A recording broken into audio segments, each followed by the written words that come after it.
disintegration of a state, but in a stronger state, on the way to dissolution of the state. But as long as world capitalism is existing, as long as classes continue to exist, as the book Socialism and Trade showed about of the Soviet Union, but as acknowledged in Cuba, exploiters exist in Cuba, and it doesn't have to be said exploiters exist in China or Vietnam. But in any event, the importance of these periodic harmonizing mechanisms between the organizations addressing basic tasks. Economic development is a basic task after a socialist revolution. People now expect to eat.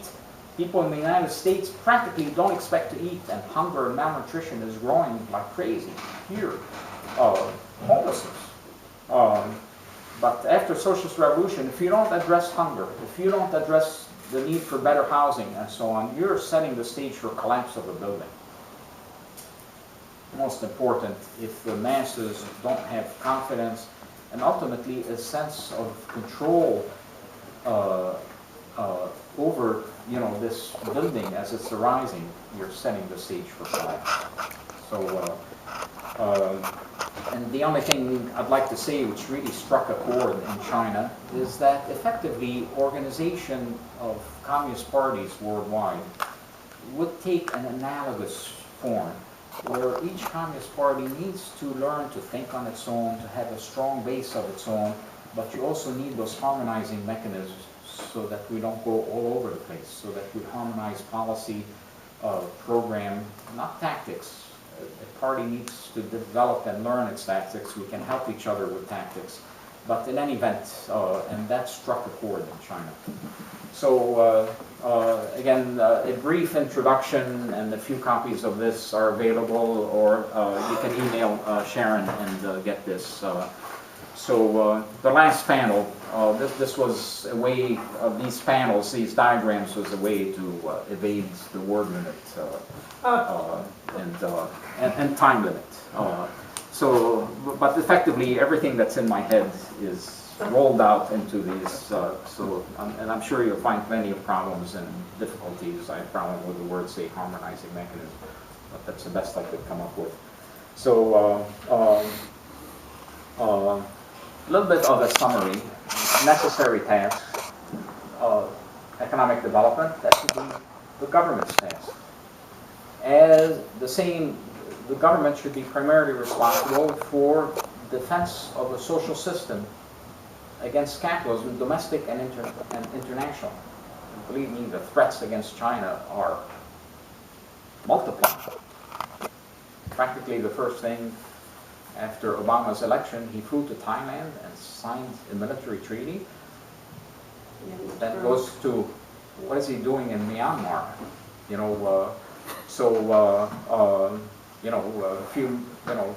Not long before opening of a new base, U.S. base in Darwin, Australia. More importantly, many people in China ask me, what do you think of this pivot to Asia? And I said, unmistakable. But the truth is, for the pivot, all of the pivot in Asia, trying to, prop up and move India against China, Japan, the truth is, the United States just opened or expanded its military presence in 18 states in Africa. And as far as I know, Africa is not in Asia, but China is in Asia. But more importantly, China's in Africa. I mean, China's in Africa, right? But more importantly, that these moves are ways ultimately to weaken and cheapen labor international. And in many ways, the strongest organization of a working class, however problematic worldwide, is the Chinese state today. And you might, want to raise questions about that. It shouldn't be that. It should be effectively the workers of the world united. But let's face it, the strongest organization of the working class internationally today is the Chinese state. And that they would put up with me and re-invite me is indication that there's openness effectively to to move forward humanity's transition from capitalism to socialism. And this is coming, this is the upper side of leadership, but they've opened the door for me also to speak with the youth, to speak with workers, to speak with trade union leaders. So that's the government's task. The union's task should be to defend the interests of the working class at the workplace, and the working class forms one single organism internationally. So while the Chinese union's main task is in China, again, we're talking about a single class internationally.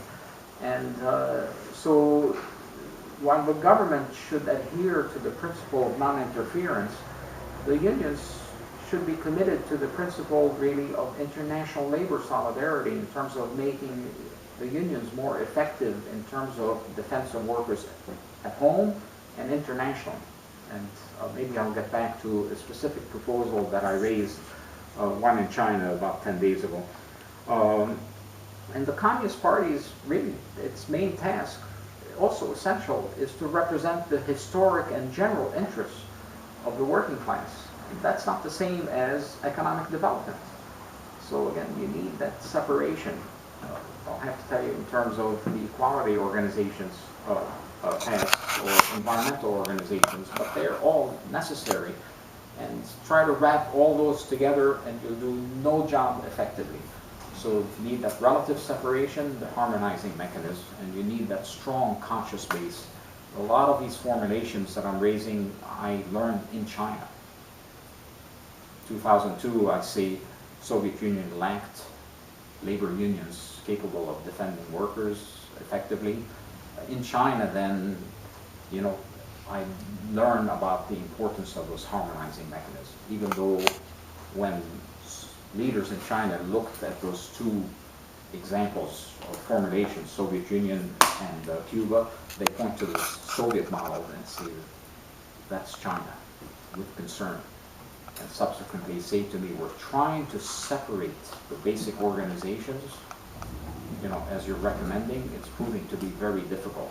But simply to tell me that is indicative of what's motivating, I think, the invitations from China over the last 12 years was one, confusion. At the time, this was a dot-com boom. Confusion about the seeming stability and wealth in the United States. And I had touched on it in an economics column in the Communist Party newspaper. It was read, picked up, and an invitation follows with a request to expand that. So confusion, but the other part really driving it is for all of the contradictions between Chinese leadership and the Soviet leadership. China's leadership understood China is the same kind of state as the Soviet Union, and not wanting to suffer that fate. And in my opinion, anyway, there's been a sea change since 2000 in terms of the confidence of the Marxists, of the committed Marxists among the leadership. Because the leadership has that entwined party government, other parts of the leadership are just focused on economic development, almost at any cost. But the Marxists are taking that balanced, that broader approach. So absolutely extraordinary. And where that goes, I think there's a real danger. We want to prevent at any cost of China disintegrating like the Soviet Union. And one of the leaders that I met with effectively admitted that and discussed it at some length.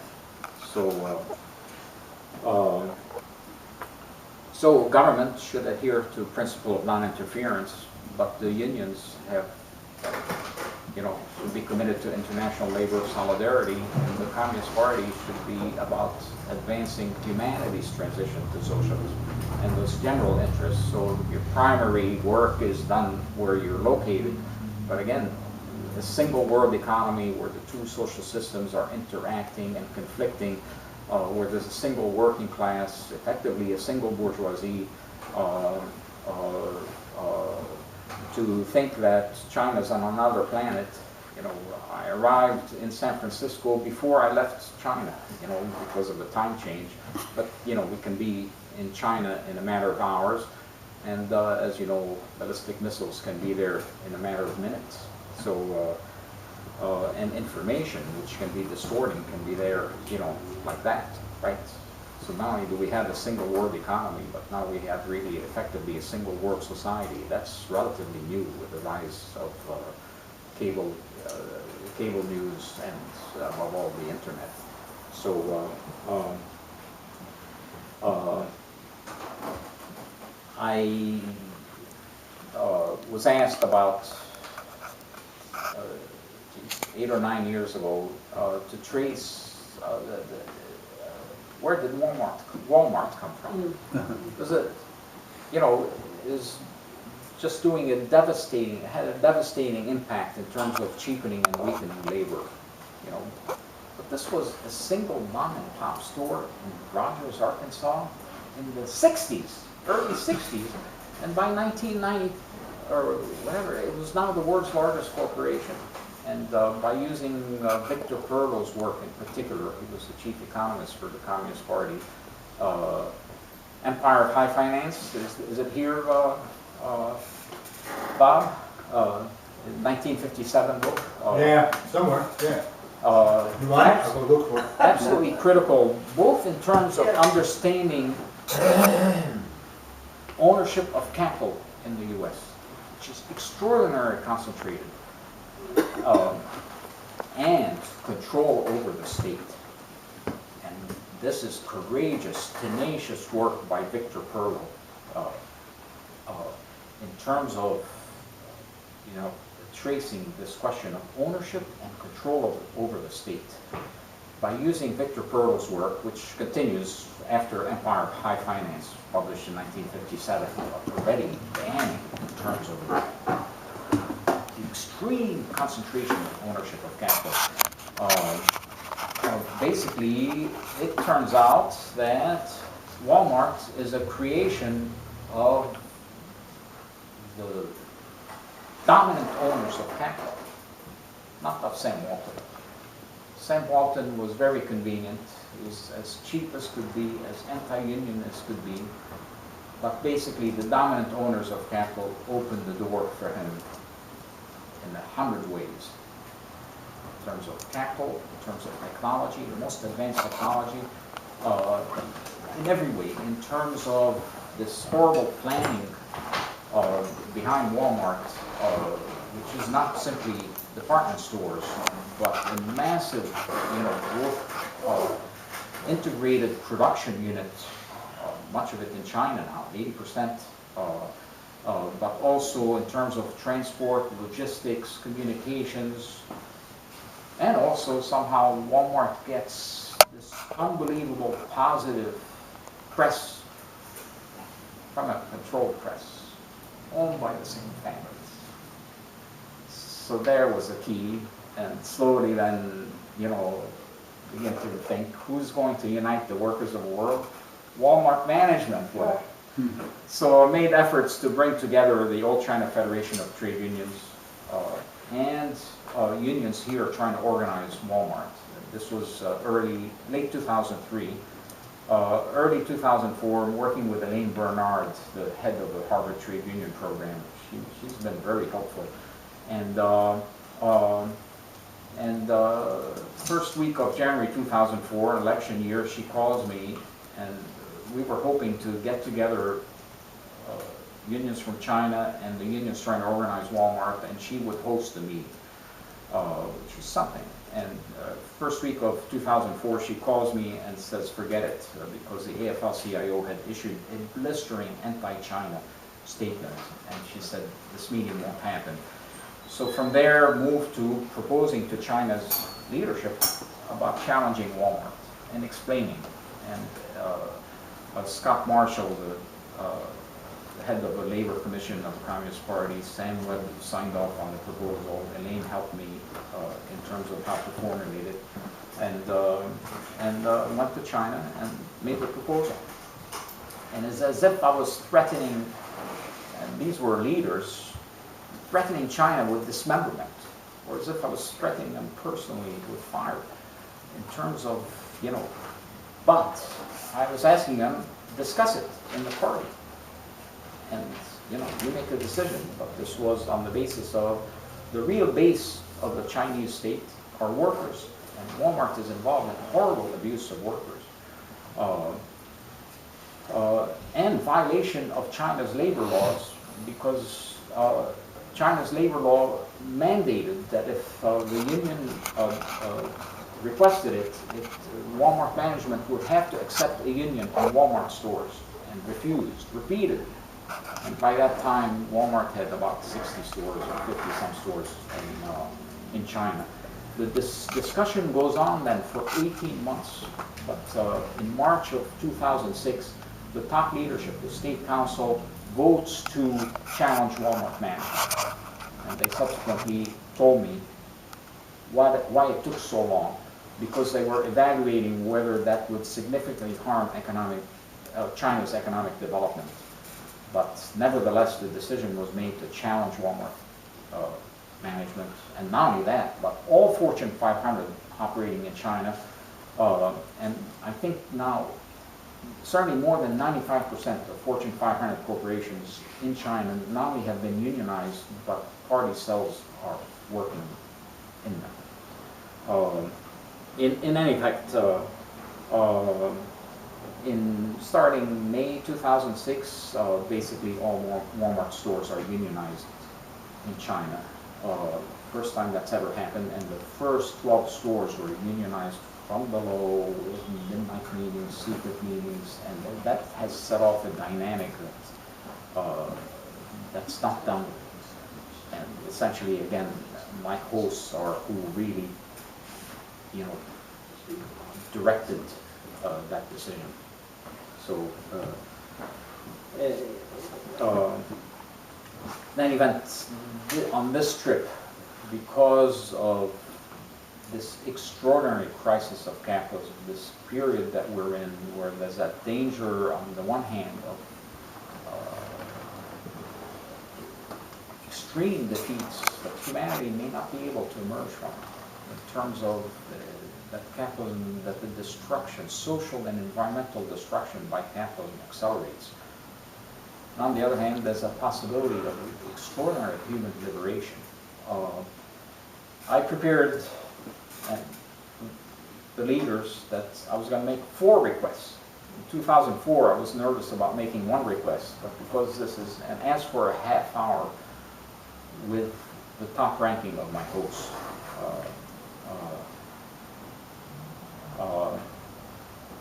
I ended up getting 2.5 hours with him,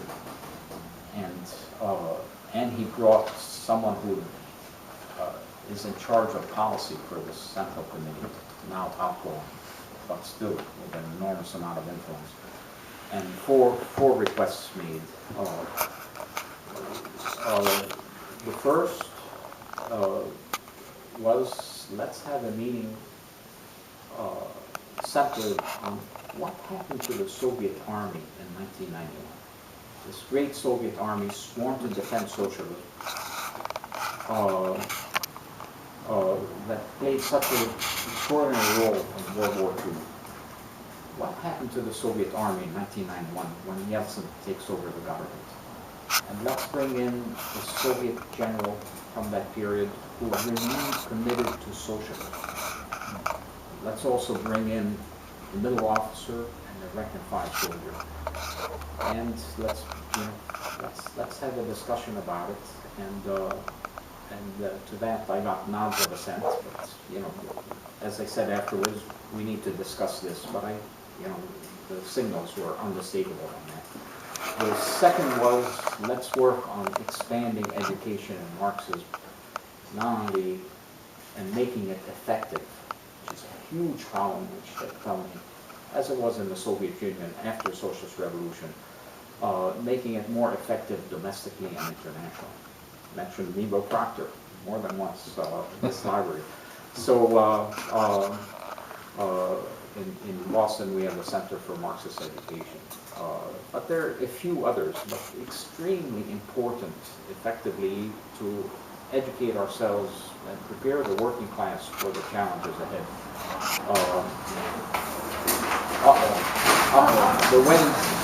The wind won. So that's your hurricane, the building that come down. So then you talk about typhoons and what happens. I mean, in Beijing twice, I think April 2006, and then this past December, I'm up at 2:30 in the morning preparing for the next day. And in April 2006, I mean, you hear the sudden windstorm. It's just unstable, so I look out, and the air is orange, and it's with sand, and in a matter of seconds, the room is covered with this very fine sand. And I said to myself, boy, I'm not going out in this, even though I had commitments. You know, you don't want to breathe that stuff. I didn't have a mask or anything.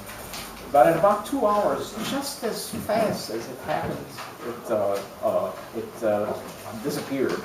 So that by 8 in the morning, we had a beautiful sunny day and no wind. And then 10 days ago or so in Beijing, again, around 2:30 in the morning, just extraordinary storms, and naturally I look out, but nothing, no orange light, and again the storm dissipated. And they told me in 2006 they're taking measures, and maybe if we have time, effectively the sand is coming from the Mongolian desert, and they're taking extraordinary measures, above all reforestation, to prevent these sandstorms from kicking up and doing the damage that they do. And might get back to this deforestation, reforestation in a few minutes. So you have two things. Right, two so more. going back then, so Marxist education, yeah. The third, much more challenging, but around this question of international labor solidarity, the request effectively is for the party leadership to open the door for the unions to become more effective and to feel confident in taking up international labor defense tasks. And I specifically, as example, but raised a couple of them. One was the Cuba Five, and I loved there were two leaders from Cuba at the conference. The name of the conference, it's up there, the crisis of, or I think it's up there, the crisis of capitalism and the future of world socialism. Not socialism with Chinese characteristics. In any event, this was intended as an example that I'd like that I'm requesting that the Chinese trade unions, ACFTU, take up. It's David Ravello, who's the leader of the Oil Workers Union in Colombia, who is very, very lucky man because he hasn't been killed by the paramilitary squads, but is in prison, has been in prison for 2.5 years.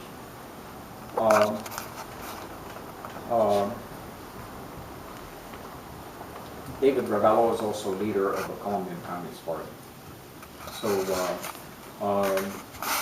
in any case, sometimes I say I spend half my time in the United States defending China. Not uncritically, but defending it as, you know, an organization on our side. And I spent half my time in China defending the United Steelworkers because they have this record now of attacking China, including, I think it was 3,000-page lawsuit against China for unfair trade practices, stealing jobs effectively from the United States, and manipulation of currency. Date around September 2011. There have been other lawsuits, you know, but the United Steelworkers is a union. You know, these attacks on China really reflect they're groping for jobs. You know, and the capitalists are telling them China's stealing your job. So, but the United Steelworkers also does some exemplary international solidarity work. Not least, say, with Los Mineros in Mexico, but also in defense of David Ravello. And so I contact USW headquarters in Pittsburgh, and ask him, I'm telling him, I'm going to China, I'd like to raise David Ravello's defense, and can you send me, a statement that you've made in defense of David Ravello? And immediately, knowing I'm going to China, I get the statement. There's just a couple copies. They're not for me, for you to take.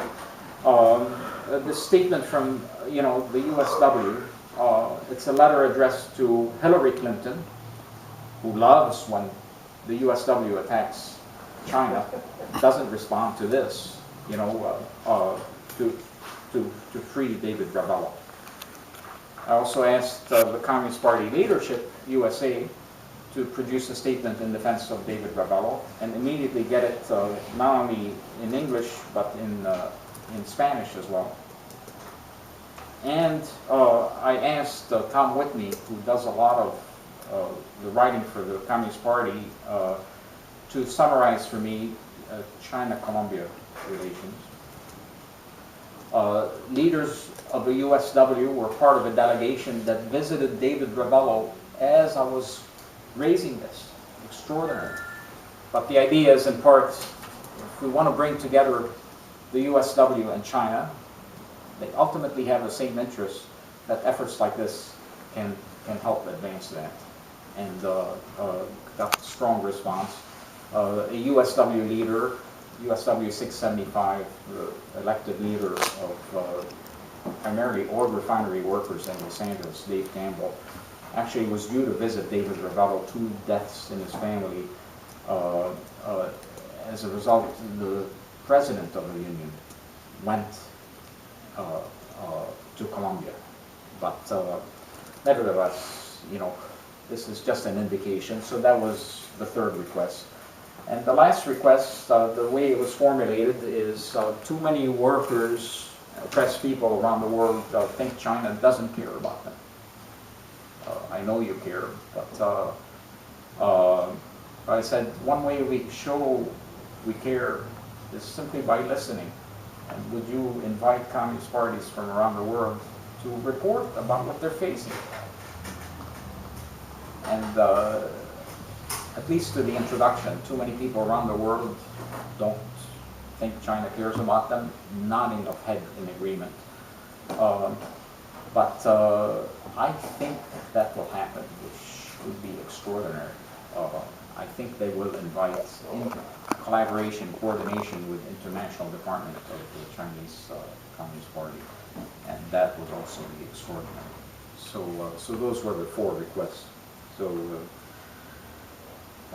very briefly, I happened to mention Bradley Manning while I was with one of my hosts, and to you. And to my amazement, as soon as it sinks in, Bradley Manning, not only did they know about his case, but the response was just extraordinary. And I think that they will organize a meeting in defense of Bradley Manning and will invite leaders of the Bradley Manning defense to come and speak in China. Not sure when that will happen, but that they knew about Bradley Manning, it was amazing, and knew some details I didn't know. So absolutely lovely. And then on a personal level, I took the bullet train from Beijing, first to Nanjing, and then on to Shanghai. Absolutely amazing experience. One, you take the subway, very short run, from where I was staying to the bullet train station, which itself was extraordinarily new. And that train is going 303, 304 kilometers an hour, close to 190 miles an hour. And so we go the 620 miles from Beijing to Nanjing in 3 hours and I think 42 minutes. And entire time, my nose stuck to the window, not dizzying, even though you're going that fast. My joke is I saw 1 million trees, but did see 1 forest, because the deforestation was so great in China that the millions